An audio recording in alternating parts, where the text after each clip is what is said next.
ओळखलं नाही तुम्हाला. तुम्ही चिंता नाही. नाही म्हणजे मातीचं पत्र होतं. बरं काय आहे ना, मग हात उजवा लई दुखत होता म्हणून कोणाला तुम्ही सांगता म्हणजे गेल्या 2 महिन्यापासून तुम्ही आपल्यासोबत नव्हते इथे. काय आता तरी येतो आता भाज्यावरून गाडी सुटली म्हणून पैसे नव्हते. मदत भूक लागली म्हणून चंदीच्या घरी गेलो तर तिथं एवढंच कळलं म्हणून मग चंदीला नाण्याला घेऊन आलो इकडं. पण विक्रम कुठे आहे? विक्रम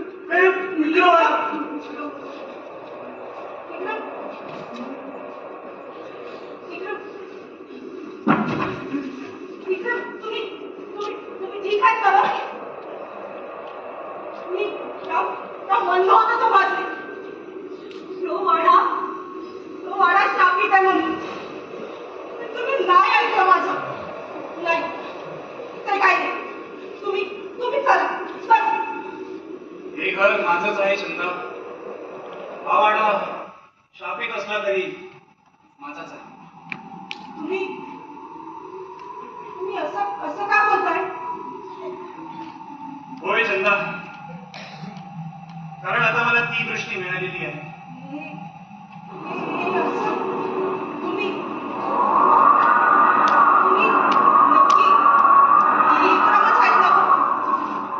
हो, मीच विक्रम. या वाड्याची सत्यता ऐकायची आहे तुम्हा लोकांना? ऐका मग. अंधाकिनी नावाची एक निरागस मुलगी होती.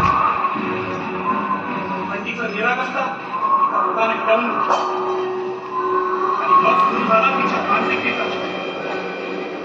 तिच्या या रोगामुळे तिचे घरचे तिच्याशी बोलणं घालू लागले.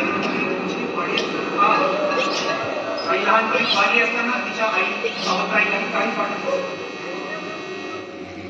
तिच्या या रोगामुळे तिला सर्वजण कुरूपीची शापित देवी म्हणून हिरवू लागले. बऱ्याच दिवस तसंच होत गेलं. त्यामुळे ती एकटी वागू लागली.